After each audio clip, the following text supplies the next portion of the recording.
aujourd'hui, dimanche. Alors, je n'ai pas encore parlé, il est 15 heures et quelques, donc je risque d'avoir quelques difficultés à articuler et à avoir le type d'accent que je désire avoir. Pas un accent qui m'enverrait vers un lieu qui a été le mien, mais qui n'est plus le mien, etc. Voilà, donc simplement parler sans, finalement, sans être embêté par la voix ou par c'est ce qui est important, c'est le fond et non pas, c'est le message et non pas celui qui amène le message. J'ai une idée comme ça, voilà, des idées qui flottent, et à un moment donné, on veut les identifier de façon précise.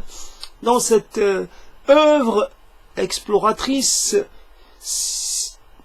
il s'agit, chaque fois, on reprend un peu, on a un dispositif d'interpellation, d'interrogation. Ce dispositif d'ensemble, il passe par la mise en lumière d'un aspect particulier, d'un élément de ce dispositif. Aujourd'hui, il s'agit de la culpabilité. Et cette notion, cette culpabilité, pourrait dire persécutrice, présente, trop présente, agissante, déterminante, oppressante, et on aimerait qu'elle le soit un peu moins. Alors je ne sais pas comment j'ai pensé culpabilité trop présente, culpabilité, j'ai eu l'idée, puis elle est partie.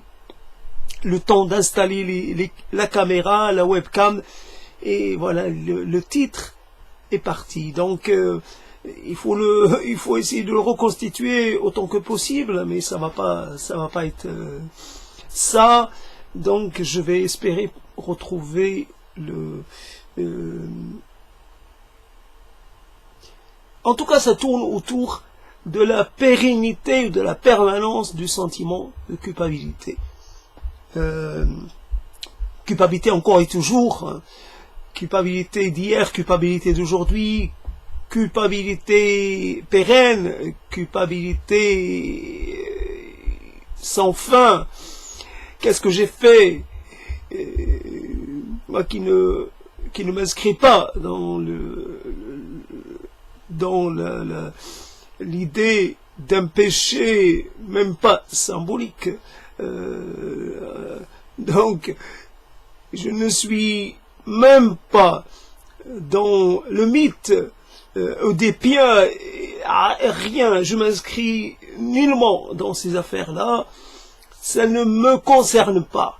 En tant que personne, je crois pas à ce côté transversal, universel de ces scénarios, puisqu'il s'agit rien de moins, rien d'autre que des scénarios, pour, je ne sais pas, établir une sorte de contact ou amorcer un processus explicatif. Donc, j'ai pas le complexe d'Oedipe. Bien sûr, ma mère et moi, c'est une affaire qui, évidemment, est une affaire, je l'ai mise en... C'est un rapport particulier, mais c'est un rapport que j'ai fortifié en ayant recours à des dispositifs et évidemment consciemment hyper hypertrophié. Voilà, je l'ai fait en toute connaissance de cause.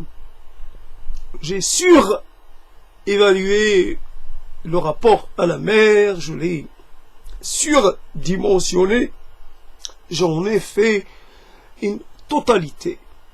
Voilà comment on l'introduit du totalitarisme, un peu comme ça. Voilà, ça m'a convenu à un moment donné. Je sais pas si ça va me convenir tout le temps. Simplement, il y a des régressions, on pourrait dire, nécessaires, des quêtes de l'origine. Voilà, on pourrait avoir comme ça l'idée de vouloir retrouver l'origine, même au-delà de la mer. Bien entendu, c'est ça aussi. La mer n'est pas l'horizon ultime. Quelquefois, ça semble l'être, mais quelquefois, on s'arrête pas là. Alors, on veut remonter la chaîne comme aujourd'hui, jusqu'au patient zéro, jusqu'à l'ancêtre zéro. D'une certaine façon, celui qui a mis en mouvement tout cela. Notre être appartient à une chaîne, s'inscrit dans une filiation, dans une continuité. Il est possible que l'on ait quand même quelque chose à voir avec quelques particularités au niveau du comportement, au niveau du rapport aux choses. On ne peut pas se dire qu'on est totalement, c'est-à-dire on ne se crée pas de façon totale. Peut-être qu'on se crée dans certains aspects, mais que dans d'autres, l'on maintienne une tradition, une permanence. Voilà, donc ce sont là des éléments. Voilà, ce n'est pas la culpabilité, mais la culpabilité, ce n'est pas d'avoir déchiré le vagin de la mer, d'avoir écarté le passage pour passer, d'avoir, ce serait une sorte de culpabilité un peu, j'allais dire presque intellectuelle, de l'ordre de se regarder en train de commettre quelque chose d'irréparable, bien entendu, mais c'est moi sans être moi. La responsabilité, quelque part, il y a prescription depuis le temps. Beaucoup d'autres choses sont venues, finalement. Beaucoup d'autres êtres ont emprunté ce couloir-là, ce passage-là, et après, c'est un peu la loi. On fait mal à des êtres sans le vouloir. Là aussi, quelquefois, on pourrait trouver une sorte de correspondance. On nous fait mal, quelquefois, sans le vouloir. Ainsi comment on est, ou comment on n'est pas. Donc, la culpabilité, c'est un truc. C'est le truc. Alors, la culpabilité, c'est la chose que l'on peut utiliser. Simplement, on peut naître ou grandir dans une ambiance hyper culpabilisatrice. Dans le sens où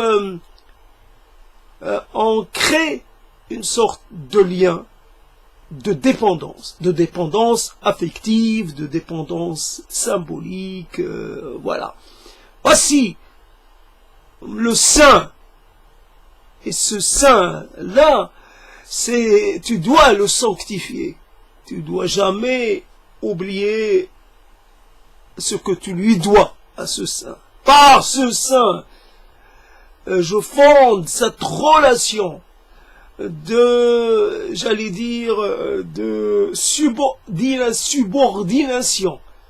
subordination permanente. Jamais tu ne pourras te libérer de ce lien. subordonné, quelquefois, j'ai envie, la culpabilité. Un élément de cet ensemble de culpabilité.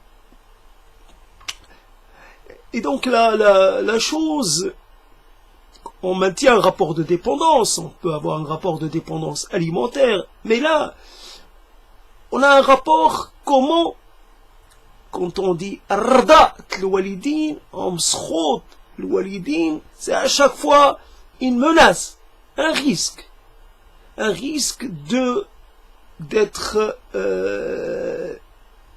finalement délégitimé en tant que progéniture, d'être détrôné, d'être exilé, renvoyé du foyer parental. Donc, on craint la réaction, on craint le sentiment des parents. Donc on essaie de les ménager pour qu'ils ne maudissent pas, pour qu'ils finalement qu'ils ne nous renvoient pas. Voilà, encore, je suis grand et encore, je suis un tout petit craintif. Je demande à ce qu'on soit doux et prévenant avec moi. Donc c'est une forme, évidemment, c'est une crainte et elle a le chantage affectif que beaucoup d'entre nous savent exercer, voilà, dans plein de circonstances. Et là, il s'agit d'un chantage à la, oui, chantage à la mamelle, chantage au lait, voilà, c'est cette mamelle-là, et tu dois jamais l'oublier. Tu dois jamais oublier que c'est moi, et c'est toujours moi, et tu es toujours à moi, et jamais à toi. Jamais tu pourras, jamais. Donc voilà, quand on s'attaque à une idée comme celle de la culpabilité, en fait, quand on le fait presque immédiatement, on se retrouve un peu comme empêché. Il y a dans la simultanéité un énorme potentiel. C'est-à-dire, on pense qu'une chose va se dérouler d'une façon presque linéaire, et là, on a en face de nous des tas de possibilités qui s'ouvrent, et là, on est en train de déconstruire la mer. Mine de rien, la mer est le rapport à la mer est réactualisé, réinterrogé, réélaboré, et là, l'idée, c'est ça, l'idée derrière tout cela, c'est de se sortir de cet enchaînement, de cette servitude, de ne plus être dans la culpabilité parce qu'on la sent, finalement non, c'est-à-dire non productive. Le poids de la culpabilité est tel qu'il empêche toute capacité de réaction et de reprise en main de soi. La culpabilité. Et on a là tout un enchaînement, voilà, finalement une série de scènes. Alors des scènes par ordre de gravité, on a là des choses, des scènes de sa propre faillite, de ses manquements, et là des voix qui ne cessent de clamer: tu es coupable, tu es coupable, tu es coupable, tu es coupable de n'avoir pas été là. Et ce qui a déclenché ça, ce qui a déclenché, alors que je pensais à d'autres choses, je pensais parler de la filiation, de finalement, quand on s'inscrit dans quelque chose de plus grand que soi, on ne peut que se sentir riche et multiple. Et donc l'individu, bien sûr, on est dans l'époque du règne de l'individu, mais l'individu ne peut pas vivre si il ne s'inscrit pas dans quelque chose de plus grand que lui, voilà, que lui-même. Impossible. Je suis un individu, mais je porte un nom. Je porte une identité. Cette identité confirme, si j'étais un véritable individu, un individu souverain, ben je créerais ma propre identité. Je me nommerais. Et à ce moment-là, je ne m'inscrirai pas dans une filiation. Je romps la filiation. Donc là, je laisse ça de côté, mais donc l'idée c'était de revenir, et c'est ça le propre d'une certaine oisiveté, quand on ne peut pas, disponibilité, qu'on ne peut pas s'occuper dans une interaction avec autrui pour essayer justement d'échapper au côté oppressif des flashbacks mémoriaux. Et voilà, donc on est là, et en même temps je prends la parole, et en même temps cette prise de parole, je fais du bruit. Tout à l'heure j'ai un environnement sonore qui m'oppresse, et donc je dis, je vais mettre de la musique pour essayer de contrebalancer, de créer une sorte, je sais pas, on nuit à ma sérénité. Je vais aussi, moi aussi, voilà, il faut... Évidemment, la prise de parole me permet d'avoir une raison pour parler fort. Donc ceci dit, je reviens sur l'élément, je ne l'ai pas oublié, sur l'élément qui a donné naissance à cette prise de parole. Et c'était, à un moment donné, la famille s'est retrouvée dans une situation économique très très très diminuée. C'était quelque chose que je ne peux pas imaginer à quel point elle était difficile.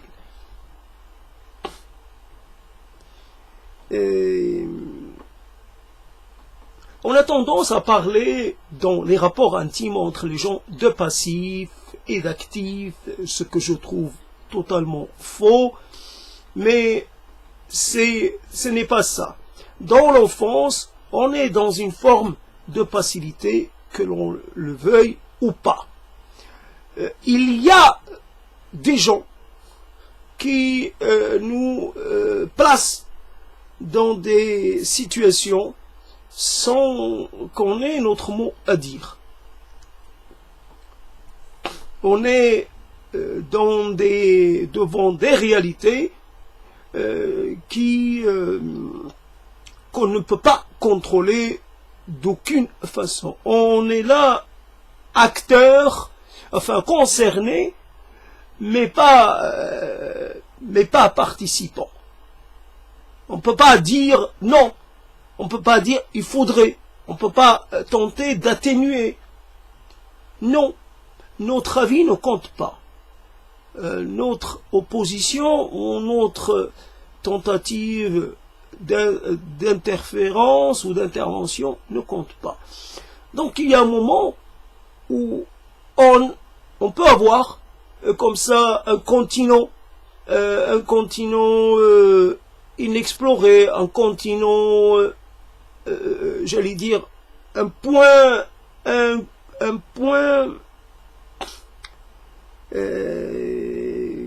on dit noir ou blanc, je ne sais pas comment on dit, quelque chose qu'on ne connaît pas. On a entendu parler d'un moment temporel très très difficile.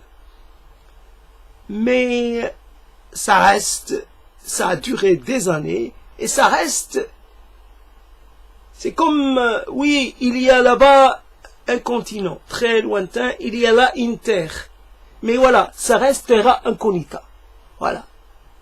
Une partie de la vie d'une collectivité à laquelle je suis lié, ben, il y a une partie de la vie de cette collectivité qui reste terra incognita.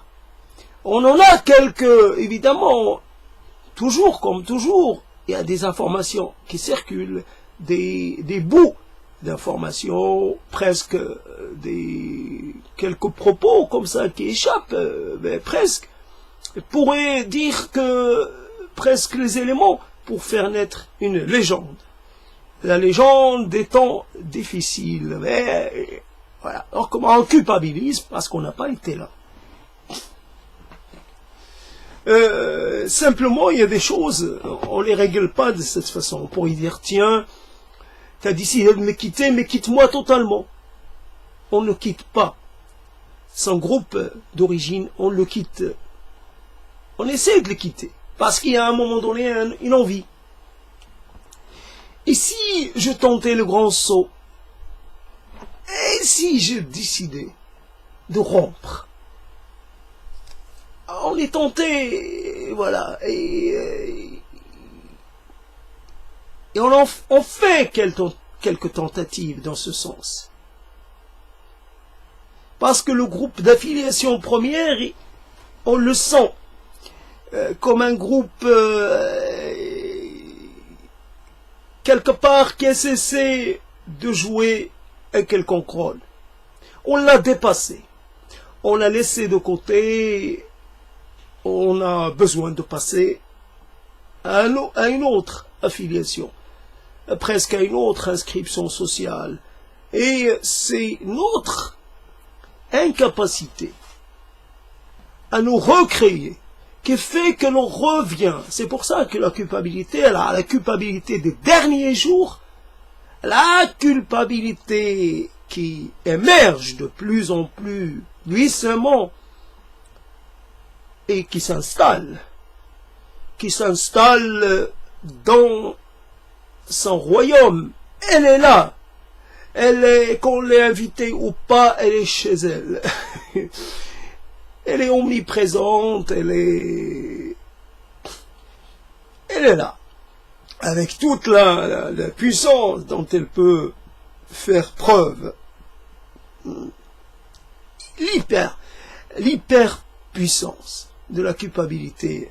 Ah, je convoque ce concept de l'hyperpuissance, qui est un concept géostratégique, mais moi, bon, c'est pas grave. Je me gêne pas pour créer des passerelles entre des choses.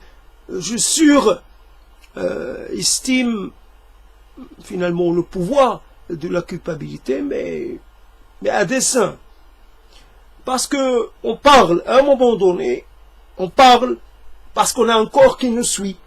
Parce que ce corps, je ne l'ai pas alourdi par du lait. J'ai choisi le café plutôt que le café au lait. Et ce corps, j'y ai pas mis beaucoup de choses dedans. J'ai pas mis d'ingrédients qui auraient participé à un certain ralentissement cognitif. Donc j'ai du café qui coule dans mes veines et cela, c'est uniquement à la faveur de cela que je puis parler dans une certaine aisance. Voilà, rien d'autre. Tout cela dépend de cet état physique qui, lui, va induire un état mental. Souvent on parle de l'état mental qui va influer sur l'état physique, mais j'ai constaté plutôt l'importance de l'état physique qui vraiment détermine la nature même et la spécificité et la présence vraie ou la présence réduite dans les prises de parole. Après, il peut y avoir le phénomène d'épuisement, et là c'est autre chose, d'épuisement ou d'une sorte de se retrouver à côté. On est en train de parler, mais on n'est plus totalement dans ce qu'on dit. C'est pas de l'épuisement, c'est une manière de dire une certaine, voilà, on n'a plus envie de porter le propos, bon, mais on va pas jusqu'à arrêter, on continue. Alors il y a une persistance dans l'effort que je ne comprends pas, ses raisons, toujours, mais bon, je la constate. Donc la culpabilité, évidemment, ça a permis la naissance de croyances et de dogmes qui ont, voilà. La culpabilité, c'est évidemment Dieu. La mère, c'est Dieu. Et Dieu, c'est la mère, peu importe, mais c'est la mère. Je suis responsable de toi. Et comme je suis Dieu, je suis aussi responsable de ta mère, je suis aussi responsable. Donc, tu me dois obéissance, puisque je suis à l'origine de ton existence même. Et c'est moi, quelque part on pourrait dire, oui, je peux désobéir à Dieu, mais c'est parce que Dieu qui m'a donné cette capacité. S'il avait voulu, il ne me l'aurait pas fourni. Donc voilà, dans ce manuel d'utilisation, il y a comment faire et comment ne pas faire. Il y a les deux. Alors, il y a le libre arbitre. Voilà, je peux, à un moment, ne pas vouloir m'inscrire dans le grand dessein divin, à déclarer une sorte de désobéissance. Alors, c'est pas une désobéissance civile ou civique, mais c'est une autre forme de désobéissance. Je suis pas concerné. J'ai pas le sentiment de devoir quelque chose, le sentiment de, comment on dit,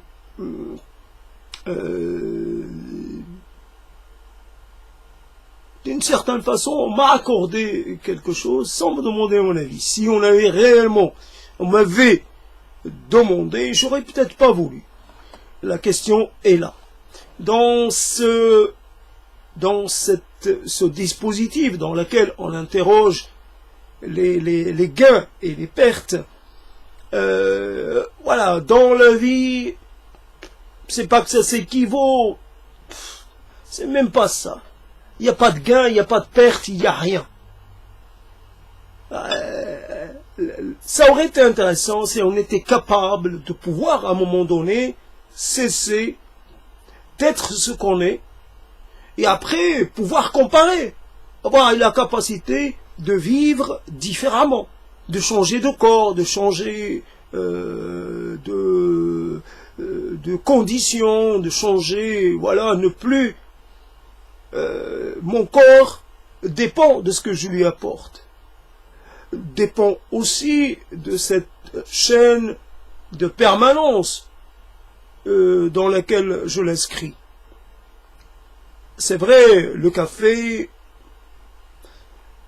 j'en ai marre, mais comme on peut avoir un peu, commence à se sentir un peu, ne plus tellement en désir de quelqu'un qu'on a avec soi,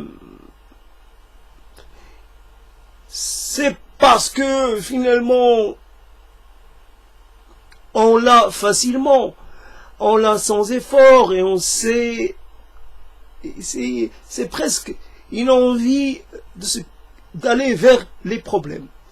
Ouais, c'est trop, j'ai du super café, mais j'aimerais passer à autre chose. Ah, je sais pas, je peux pas passer au thé, je suis pas conditionné pour le thé. Je sais pas, je fais pas partie de cette civilisation du thé vert ou thé noir ou thé jaune, blanc, peu importe. Voilà. Donc c'est une sorte de... pour essayer de toujours maudire une personne qui dévalorise, qui parlerait de délire. Ceci n'est pas un délire. Alors, j'ai évacué le mot délire, j'ai parlé de déversoir. Ceci n'est pas un déversoir. Alors, je te le dis, je le redis. Et je continuerai de te maudire pour ça. Ceci n'est pas un déversoir. Et ta psychanalyse de caniveau, tu sais où tu peux la mettre. Il faut savoir relativiser les choses, relativiser les savoirs, relativiser les approches. Savoir, réellement, c'est un faux terme. C'est inapproprié. Ceci n'est pas un savoir. Ceci est une approche. C'est un ensemble d'hypothèses. Ceci est de l'ordre, comment on pourrait dire ça, de l'ordre de la compréhension. Ça s'inscrit dans les tentatives de compréhension et d'interprétation. On interprète avec ses propres schémas, avec ses propres capacités, aussi avec ses, j'allais dire, ses façons de penser inscrites dans le moment, inscrites dans la culture, inscrites dans l'idéologie, inscrites dans la filiation. Si on est allé chercher chez les Grecs, pourquoi faire? Pourquoi Oedipe? Et pourquoi pas un autre qui pourrait se retrouver du côté de l'Afrique ou du côté, je sais pas, de l'Asie, du côté chez les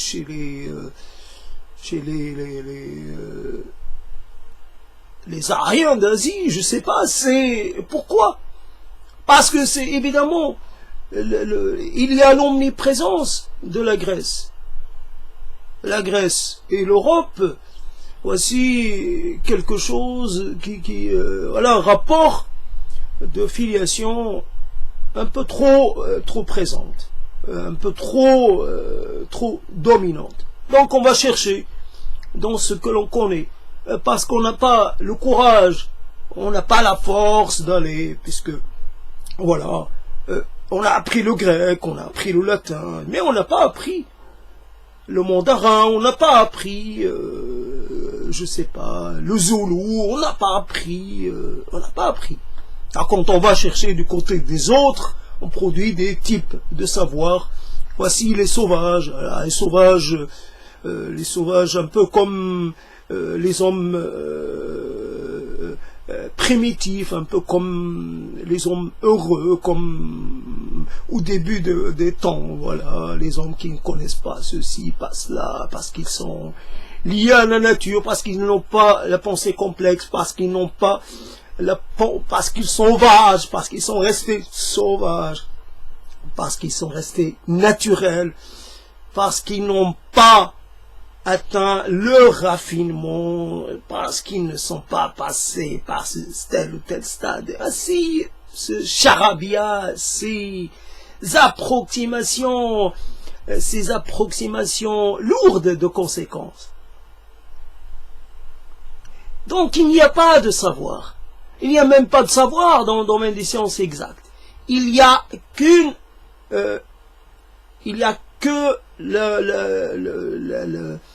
la consignation d'un certain nombre d'éléments que l'on inscrit dans une théorie ou dans une autre.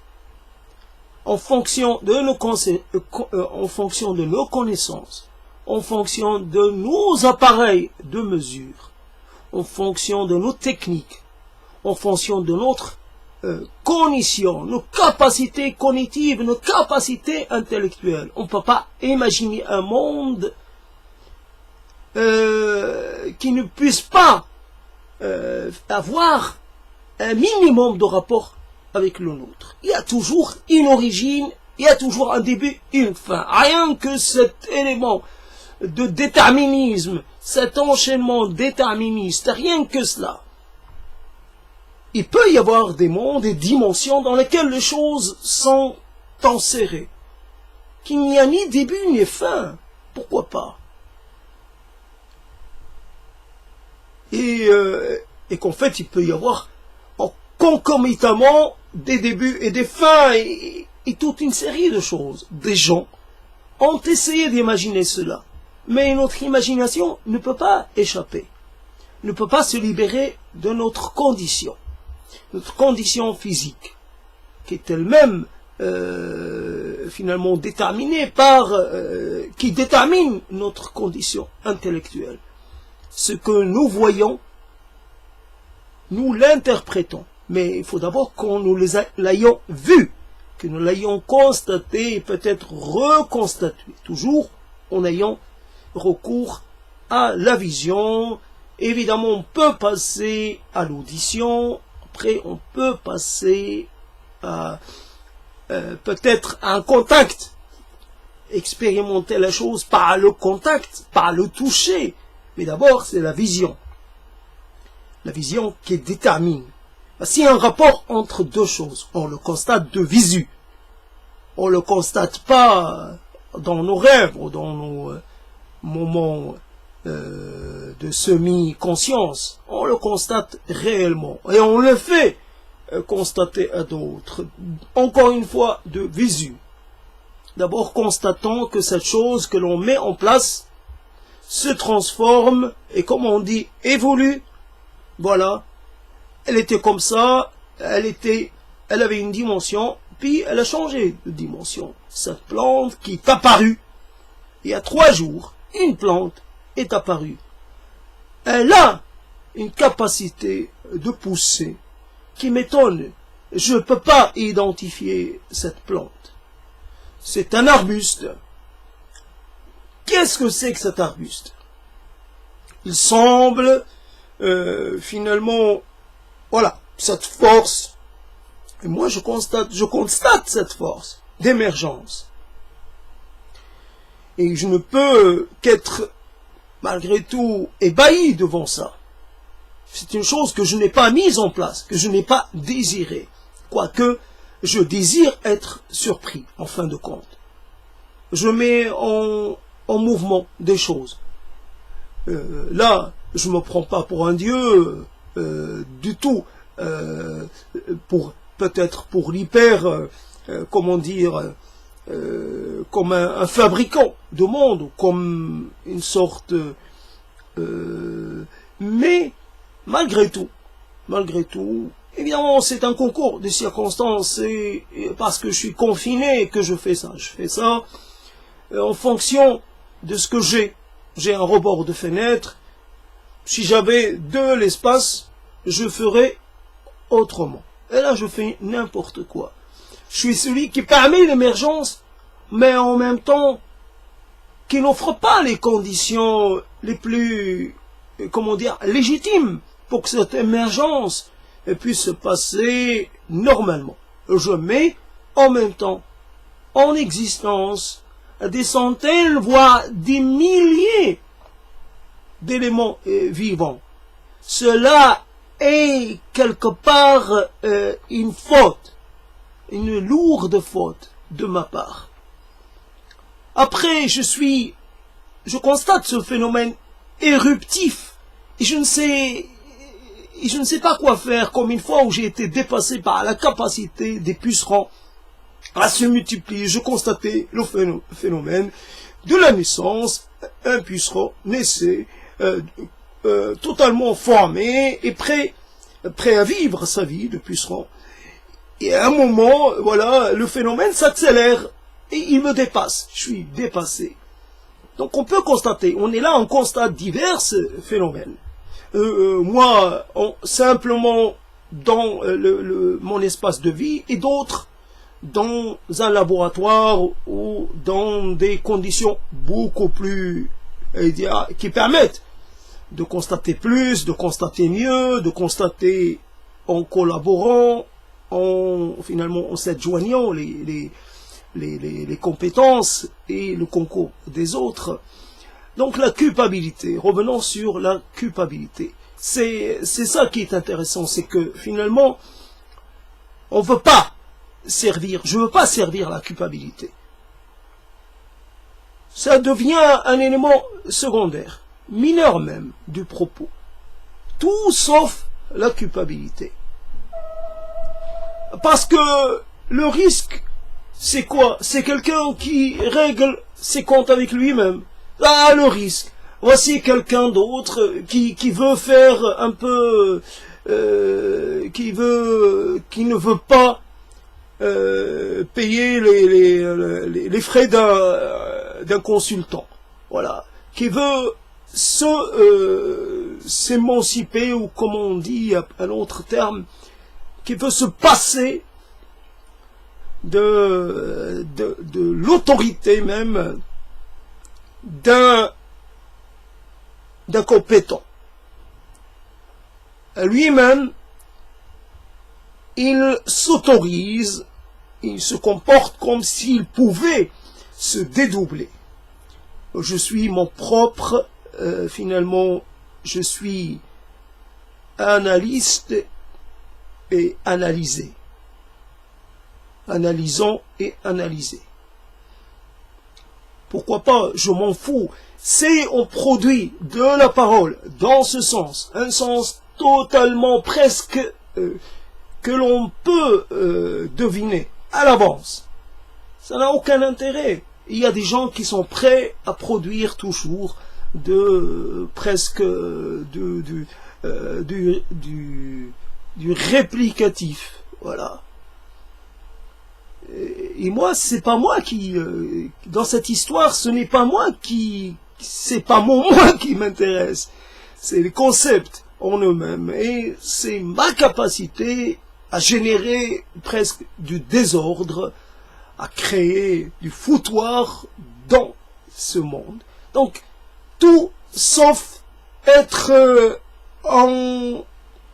comment dire, en linéarité avec la culpabilité. Mais c'est quoi cette culpabilité? Arrête de nous emmerder.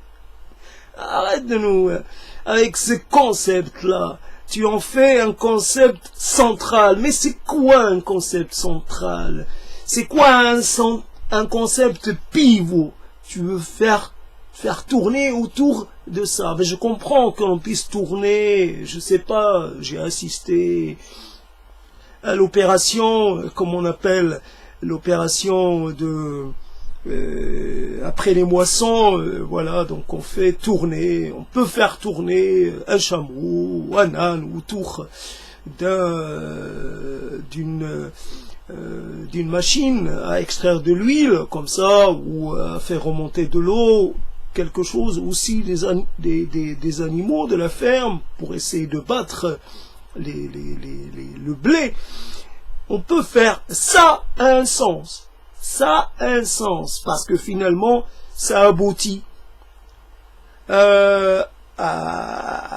finalement, c'est la suite du processus, la suite normale d'un processus vital. Quand on a un concept, peu importe lequel, est-ce qu'il est si vital que ça? Donc, il sert de prétexte. Il sert un peu, non pas de catalyseur, mais il sert d'élément déclencheur ou d'élément déclenchant. Après, on le met de côté, on le jette, on le laisse pour un usage pour un autre moment. Voilà, toujours pour servir. Finalement, il a une importance par rapport au fait qu'il permet la mise en route de tout un processus, mais il n'est pas majeur, il n'est pas très important dans l'ensemble du processus. Après donc la culpabilité, tout sauf se sentir coupable. Donc c'est l'idée que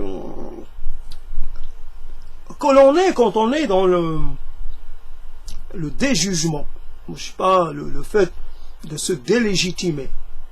Si j'ai bien utilisé le terme.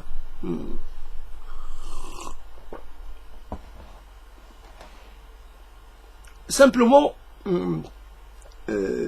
j'ai beaucoup parlé de la communication, et la communication m'interpelle.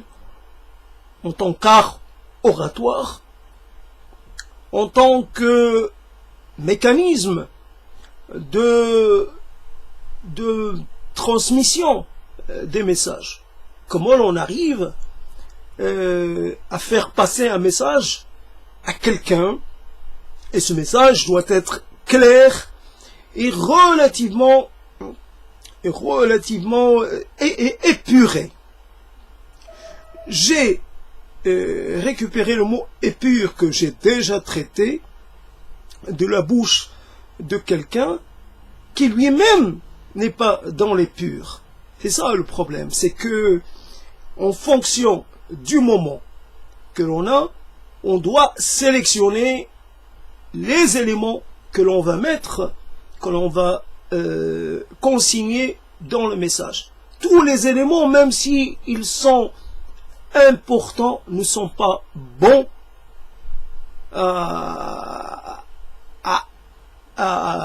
finalement à faire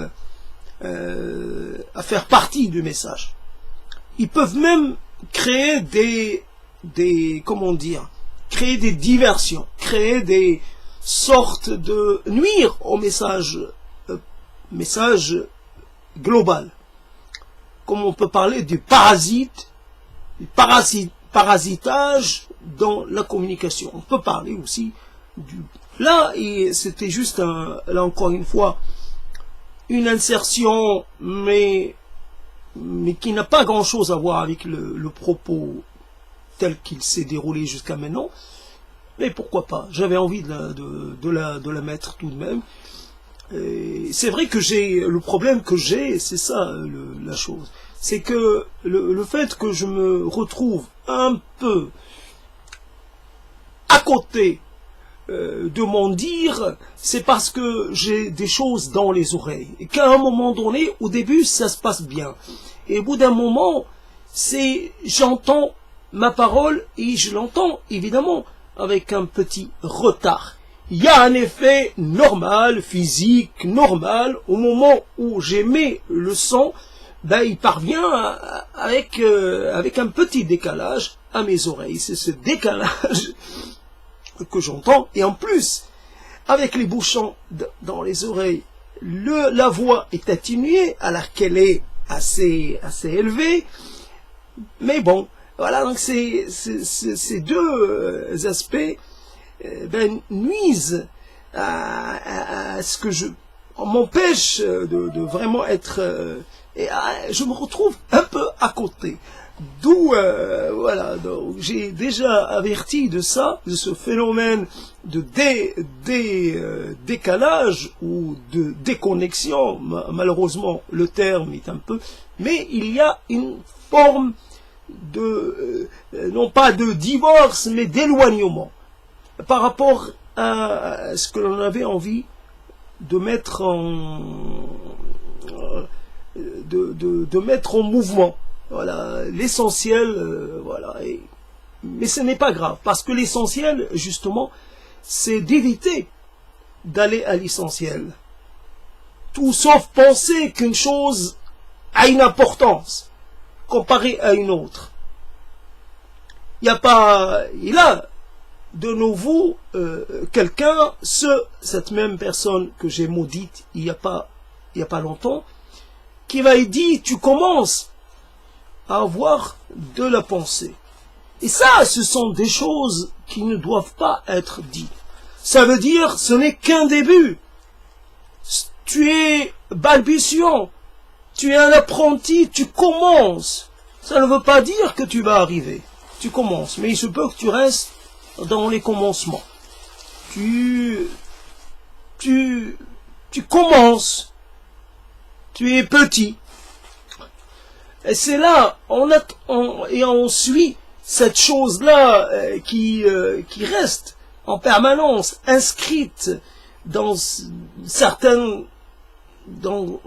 dans la mémoire, et elle est présente. Elle est présente, on a beau essayer de l'écraser, il ne s'écrase pas complètement. Et on est dans une sorte de communication évidemment à distance pour dire à l'autre, t'as faux, t'as tout faux, t'as jamais raison, t'as jamais eu raison. Voilà, et je te délégitime et je t'interdis d'émettre la moindre opinion vis-à-vis de ce que je fais ou vis-à-vis de ce que je dis.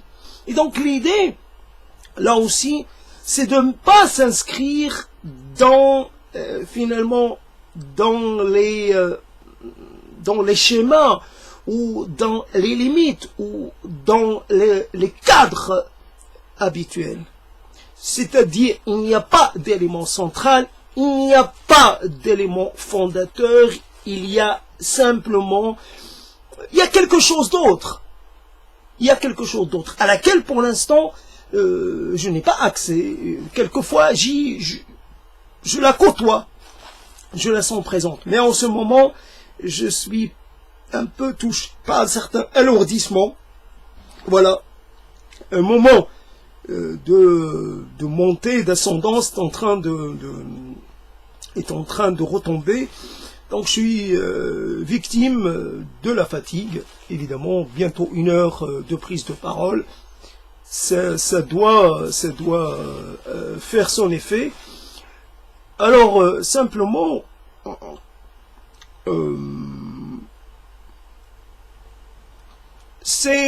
voilà, une chose peut avoir été dite, comment on dit, peut avoir été dite de façon assez, j'allais dire, sans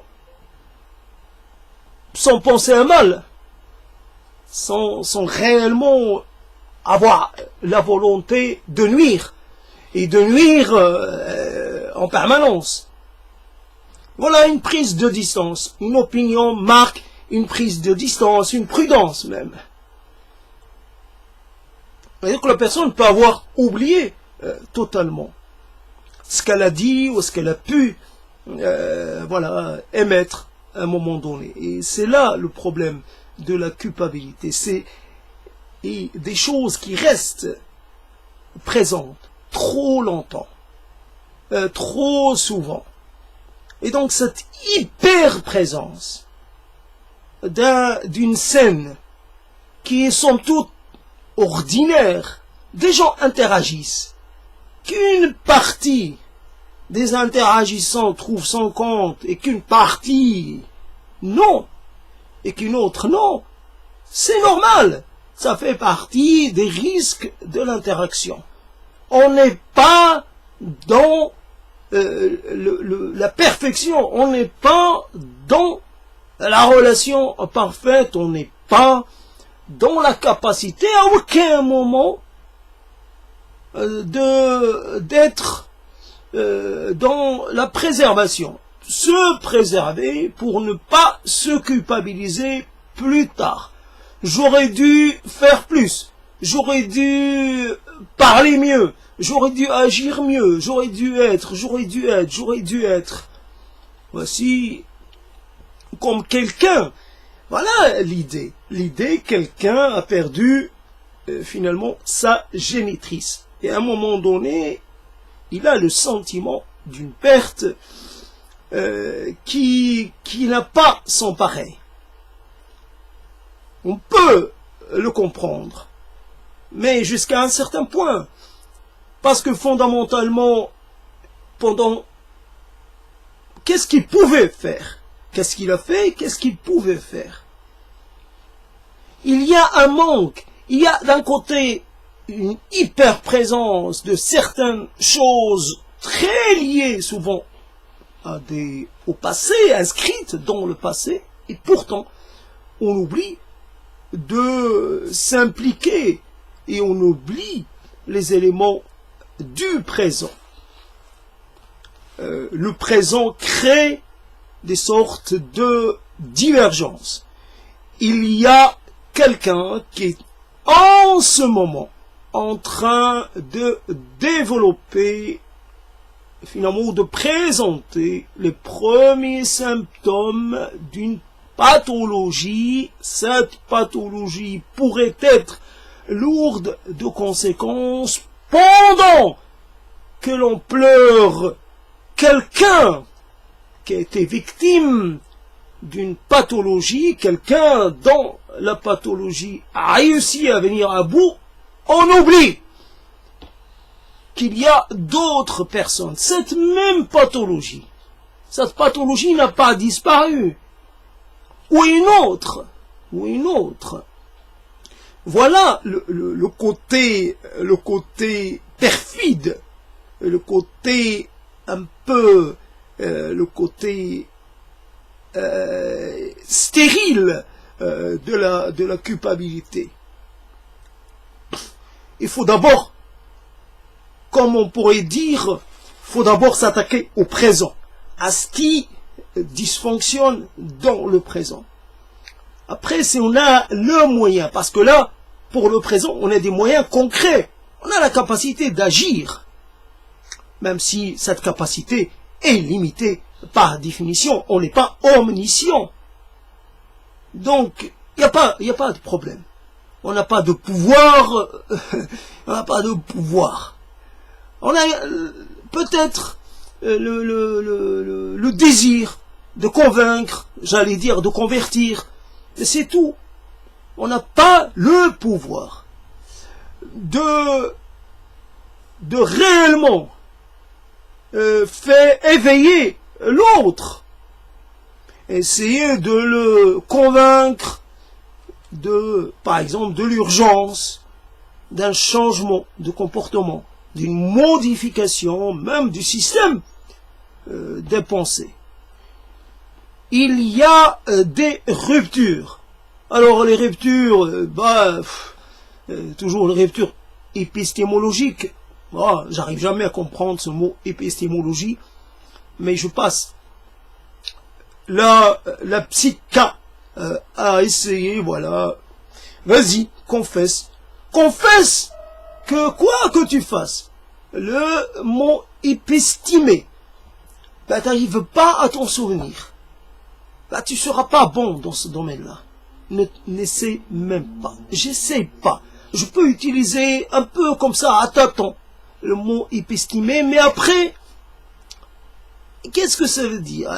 Voilà, donc, la rupture, en tout cas, une rupture, sans, finalement,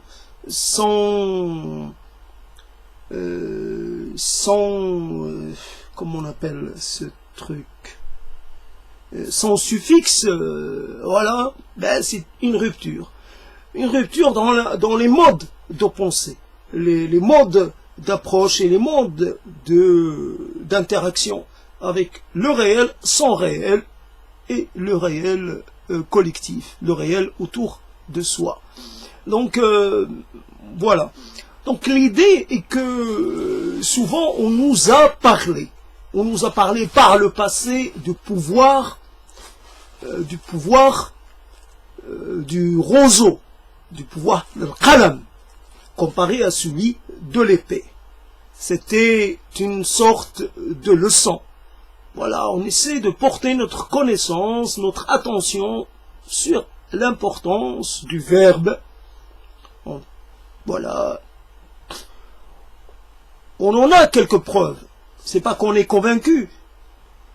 On n'arrive pas à imaginer que les deux choses puissent agir de la même façon, et puissent concerner les mêmes domaines. Il y a un vers qui voudrait devenir une sorte de référence ultime, mais ce n'est pas vrai. Il y a en nous quelque chose qui n'accepte pas ça. Mais on n'a pas les mots pour dire, pour contredire cela. On dit rien, on se tait. السيف القلم أصدق أنباء, on se tait, on accepte. Mais non, la parole, comment dire, la parole n'a pas de capacité, j'allais dire, de capacité à détruire, ou elle ne fait pas la guerre. La parole ne fait pas la guerre. Comme, évidemment, on imagine qu'un livre ne fait pas à lui tout seul, n'est pas la base. Et la référence qui va, c'est aussi, il s'inscrit dans un contexte. Ce contexte, évidemment, va aider ou pas. On imagine que les nazis n'ont pas gagné, c'est uniquement, ils n'avaient pas de majorité. C'est un concours de circonstances, ils n'ont pas un livre. Ils n'avaient que 30 et quelques % de voix. Donc, ils n'avaient pas la majorité, encore moins la majorité absolue. Ben, voilà, majorité très relative. Donc, le livre n'a pas... après, le livre a eu une existence assez étalée dans le temps. Bien sûr, il peut fonder, mais il peut... Voilà, donc ça c'est un aspect. On peut interroger ça, on peut l'interroger longuement. Je n'ai pas envie de continuer dans cette idée, sur ce chemin-là, mais par contre, je reviens sur la parole, en tant que la parole. Un acte peut-être bref. Il peut avoir des conséquences, ou il peut ne pas en avoir. Il peut avoir des conséquences assez, j'allais dire, il peut être clivant ou pas. Mais, il n'en demeure pas moins que un acte où finalement, il ne s'inscrit pas dans la durée. Vous donnez un coup, bah le temps de donner le coup, et le coup peut être assez impulsif, réactionnel. Ils n'ont pas du tout prémédité. Et ce coup va finalement s'installer dans la durée. La personne va avoir l'impression de toujours recevoir et recevoir encore une fois ce coup. Ce coup injuste, si c'était mérité. D'accord, mais injustement. Voilà le problème. C'est le problème de l'injustice ou de la correspondance. La correspondance entre le délit et la punition. S'il y a une surréaction, surpunition, là, ça va pas. Donc, c'est ça le truc. Dans cette... la parole... le monde a été créé peut-être en 6 jours, mais pour ce qui est d'habiter le monde, il a fallu du temps. Et donc la parole nous permet d'habiter notre vie, nous permet d'habiter le monde, nous permet d'habiter notre passé, notre présent, etc. Voilà.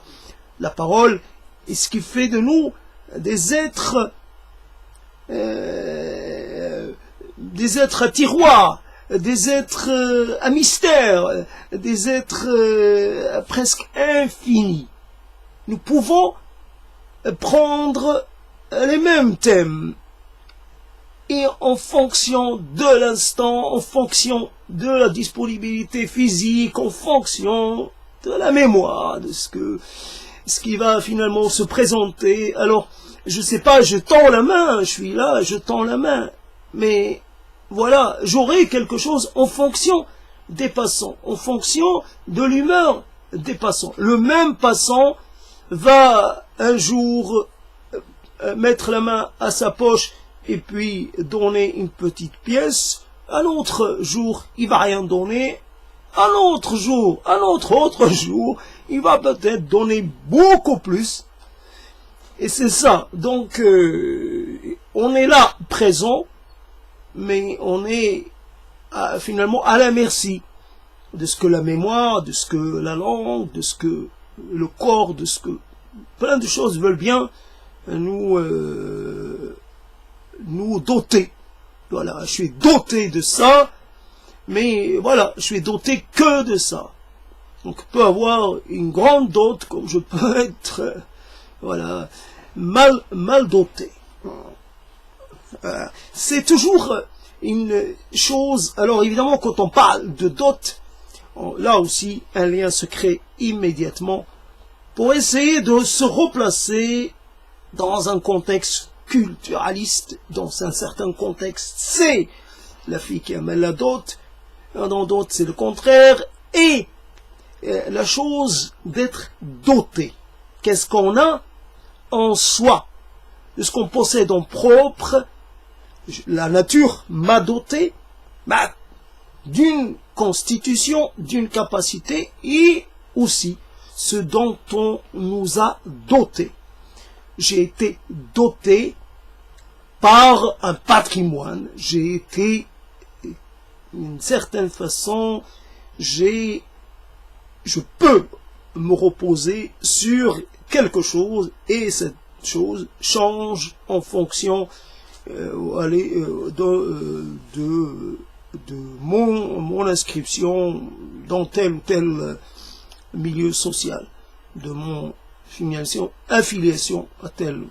Voilà donc les mots. Bien sûr, les mots peuvent à un moment donné poser problème à certains, parce que quelqu'un va penser que on l'a maudit pour de vrai, on l'a exclu pour de vrai. Exclusion. C'est vrai que un élément facile, c'est du prix.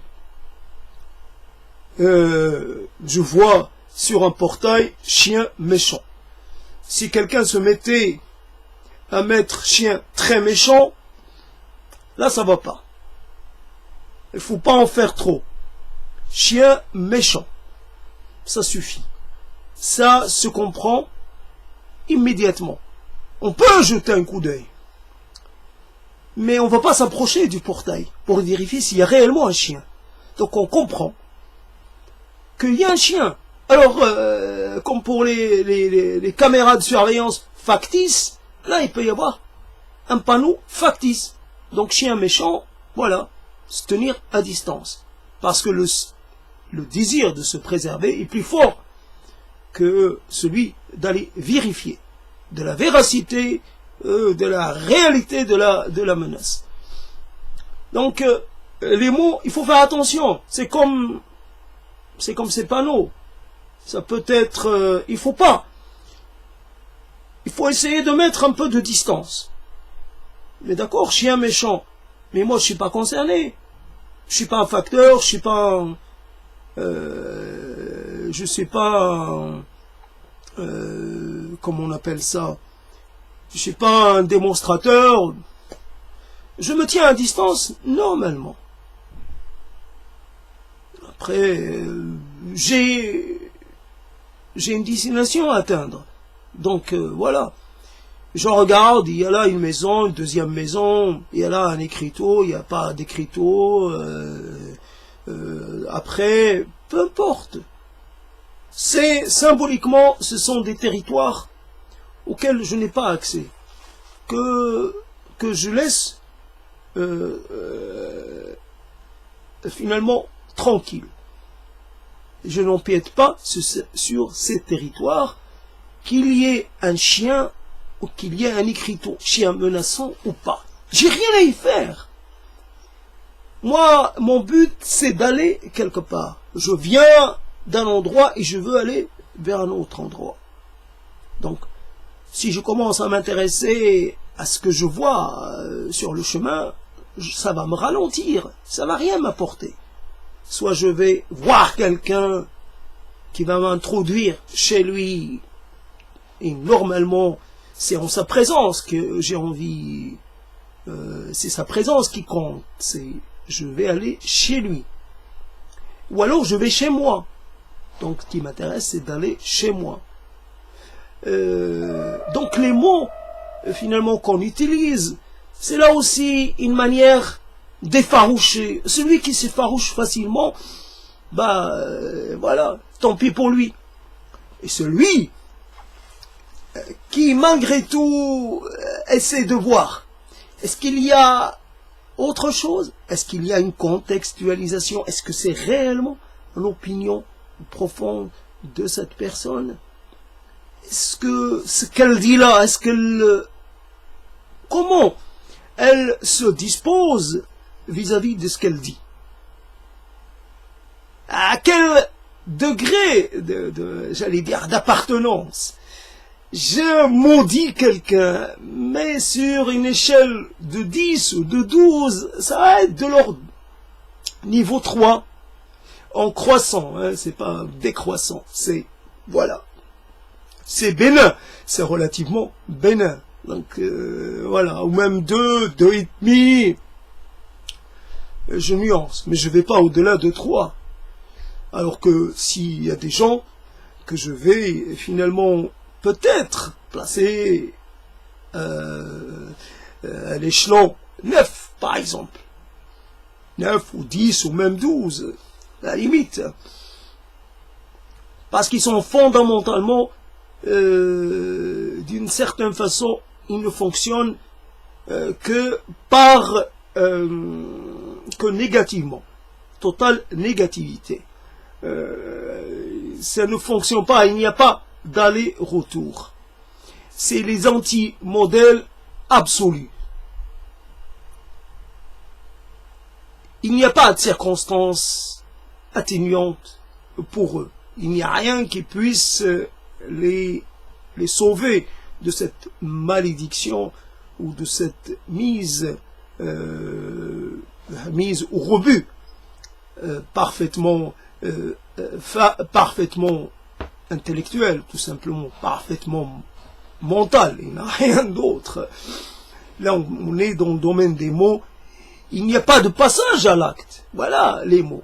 Les mots, ce sont des installations.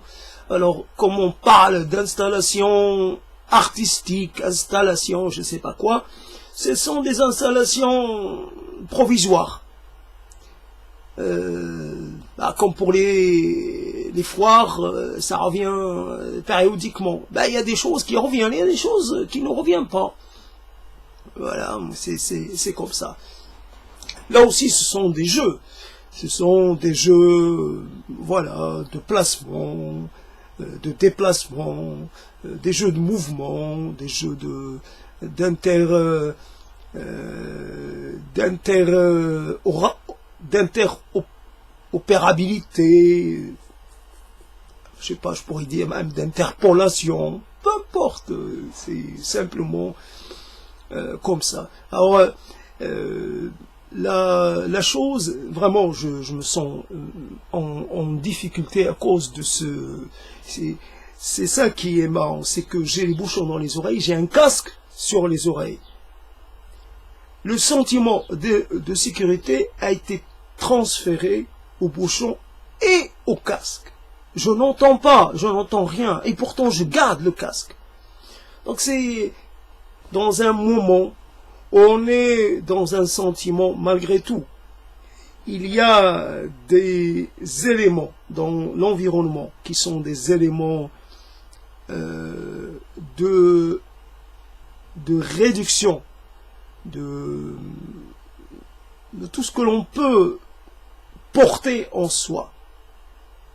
C'est du sorte de sabotage permanent.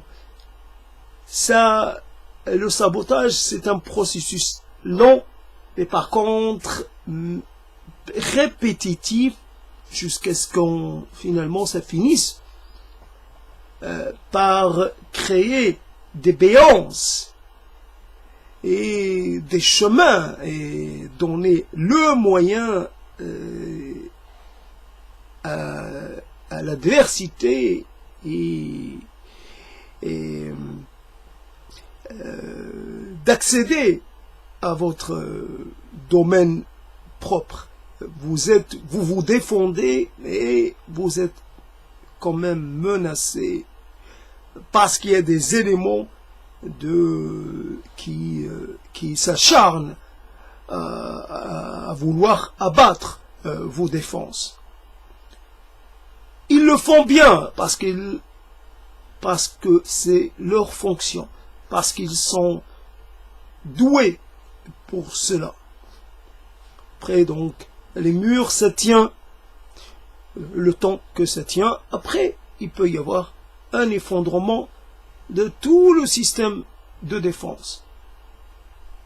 Il ne faut pas Donc, dans cette dynamique de prise de parole, il peut y avoir aussi ce moment. Il y a un mouvement. Il n'y a pas on n'est pas là dans quelque chose de parfaitement rectiligne, et là on est dans l'exercice. Il faut suivre des schémas, il faut s'appuyer sur des routines. Il n'y a pas de routine. Donc on fonctionne, on suit un peu le courant. À un moment, il est fort, à un moment, il est moins. À un moment, on se retrouve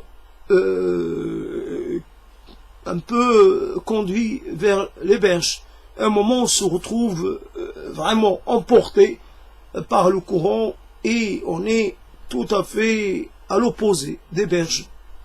Voilà, et puis il faut faire attention, voilà, à ce qui peut être quelque part dans le courant. Voilà, un énorme rocher, voici quelque chose qui ne se voit pas, mais qui pourrait. Voici des éléments, voilà, toutes sortes d'inconnus. Voilà, donc dans cette prise de parole, il y a soit n'est quelque chose qui est dans le courant, et on n'est pas le maître de ce qui se passe.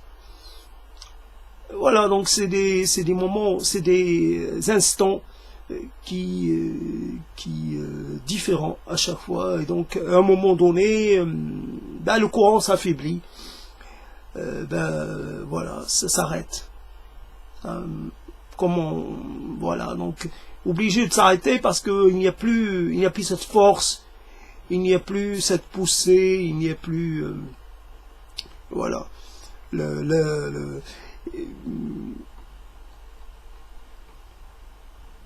mais c'est vrai, je suis étonné par le chemin suivi par ce traitement.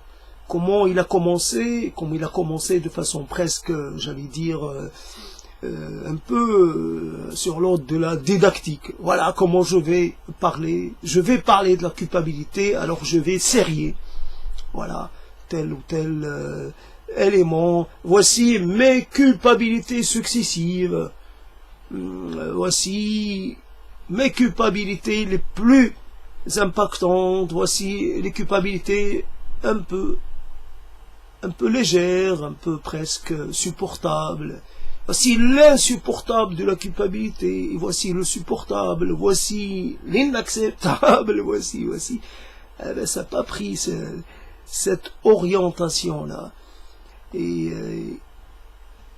c'est comme ça, on n'est pas le maître. On n'est pas le maître, et surtout on ne veut pas le devenir. Après, après on peut s'accrocher. Je m'accroche, mais je sens que je vais décrocher malgré tout. Simplement, c'est un exercice en français qui vient après deux exercices de la veille en arabe littéral. Et là, c'était une manière d'être différente. C'était différent. À un moment, j'ai eu peur de ne plus pouvoir m'embarquer avec la langue arabe littérale, et puis j'ai pu le faire. Ça n'a pas été une extraordinaire épopée, mais ça valait le coup. Le voyage n'était pas totalement sans intérêt. Mais voilà, je reviens vers le français, et là, évidemment, je suis chez moi, largement à l'aise, mais en même temps, il y a des contrariétés, malgré tout. Il y a des éléments qui décident de m'amener là où j'avais pas prévu d'aller. Moi j'enregistre, je m'approprie finalement ce qui au départ a échappé à mon contrôle. Je le fais mien. Voilà, je le consigne et j'en prends acte, et puis je me dis, je l'accepte et je l'accueille je l'accueille avec beaucoup presque sereinement. Je ne lutte pas contre. Je dis, ben, tu fais partie de la famille, voilà, t'es chez toi, t'as pas à t'inquiéter. Donc voilà, je m'arrête là, j'espère me relancer dans un autre propos, dans une autre prise de parole.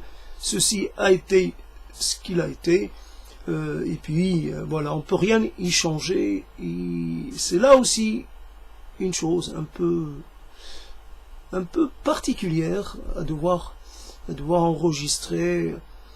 Une parole est une... chaque parole a quelque part un caractère propre, une personnalité, a une identité même. Voilà. Ben, simplement, c'est comme ça. Donc, ça fait quand même plaisir, si je puis dire, puisque j'ai parlé en milieu d'après-midi, au lieu de parler tard dans la soirée. Là, je peux prendre un petit repos, mérité ou non, et je peux essayer de me relancer dans quelque chose d'autre, et je suis sûr de trouver un thème beaucoup moins, j'allais dire, beaucoup moins mouvementé, voilà, évidemment, dans cette idée de la transmission, et on démontre. Quand on voit, finalement, il peut y avoir des éléments un peu prédominants dans un moment ou un autre. Ces éléments sont obligatoirement sont soumis au pouvoir de la parole. C'est la parole qui chapeaute la totalité. C'est elle qui dit ce qu'il faut faire, ce qu'il ne faut pas faire, comment il faut se comporter, comment il faut réagir, quel degré, et quelle est la nature de cette réaction. C'est les paroles qui nous inscrivent soit dans un rapport, j'allais dire, d'acceptance ou dans un rapport d'opposition à l'instant. Nous pouvons enregistrer une défaite, mais ne pas nous avouer vaincus. Nous sommes contraints d'accepter un certain nombre de contrariétés, mais nous n'allons pas baisser les bras. La parole nous permet de retrouver le contrôle sur tous les processus, sur tout ce qui se passe. L'événement présent, l'événement à venir, tout cela est soumis au pouvoir et finalement à l'autorité de la parole. Il n'y a pas de futur sans parole. Il n'y a pas de présent, il n'y a pas de passé, il n'y a pas de vie au-delà de la parole. Il n'y a pas d'horizon au-delà de la parole, au-delà de ce que l'on met en mouvement pour essayer pour marquer la chose. Cette chose-là fait partie de l'acceptable et cette chose-là, non. Donc, en fonction des catégories des catégories de positionnement, catégories de rapport. On a un rapport, soit un rapport d'acceptation, soit un rapport de rejet. Voilà. Et le rejet amène des actes. Et les actes sont suivis par des paroles. Les paroles amènent les actes qui sont là aussi conclus par des paroles. La parole est au début et à la fin, à l'origine et évidemment au dernier stade de cette opération de d'interaction avec le monde et avec nous-mêmes, etc., etc. Ben, je suis vraiment, je vais me répéter et je risque là de vraiment d'être tout à fait ailleurs. Je suis déjà ailleurs parce que physiquement, je suis pas à l'aise. Physiquement, je suis contrarié d'être réduit à être cet être si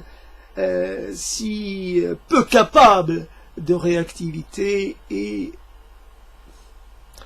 le pouvoir sur nous-mêmes, le pouvoir, ayez du pouvoir sur nous-mêmes, il suffit de vouloir, c'est creux, ça ne correspond pas aux réalités. On aimerait, voilà. Il suffit de le vouloir fortement, ça y est, je dis, je fonde à l'instant, je déclare la naissance. C'est pas parce que tu dis que ce moment-là est le moment de finalement où tu t'appropries le pouvoir sur toi-même que cela va devenir effectif. Alors voilà donc ces différentes évolutions et du début, donc la culpabilité jusqu'à maintenant. C'est particulier, ça peut sembler, je sais pas quoi. Après, c'est l'autre. L'autre, il a la facilité il a le rôle facile de porter un jugement. Et souvent, c'est un jugement rapide. On a appris, justement, qu'il ne faut pas avoir un jugement prêt à l'emploi, et que même, il n'y a pas la nécessité de juger ou de se déterminer. Il y a à constater l'existence d'une chose, voilà, qui finalement fait sa vie, voilà, sans déborder sur celle de personne. Voilà, laissez-moi vivre ma vie au milieu de mes mots, et ne vous en mêlez pas, ne me jugez surtout pas, je ne vous accorde pas ce droit-là, je me le garde, je me juge moi-même déjà suffisamment, et vous, voilà, le meilleur moyen de réagir, c'est de vous mettre, vous aussi, à vous lancer dans les explorations. Faites-le, et vous verrez ce que c'est. Faites-le si réellement vous voulez me montrer que vous pouvez faire mieux ou différemment. La question n'est pas là. Devenez vous-même des paroliers, des énonciateurs, des faiseurs de mots. Devenez ce que vous pouvez peut-être trouver quelconque chez les autres, et peut-être même illégitime. Mais qui es-tu, toi? Mais moi, je suis comme moi. Je prétends pas être plus, je prétends pas parler au nom de tous. Simplement, j'exerce mon droit à la parole, et c'est un droit qui m'appartient au propre. Après, chacun peut se mettre, lui aussi, à exercer ce droit. Jouissons chacun de notre droit à la parole. Ce droit est impérissable. Ce droit n'est pas réservé à certains, etc. Il est pour tous. Il est universel. Il est trans, tout ce qu'on veut. Voilà. Simplement, cette prise de ces mots supplémentaires, c'est pour arriver à 1h30. Voilà, c'était ça. La raison de conclure de cette façon. Une fois que je vais voir 1h30, je vais appuyer sur stop et ça sera terminé.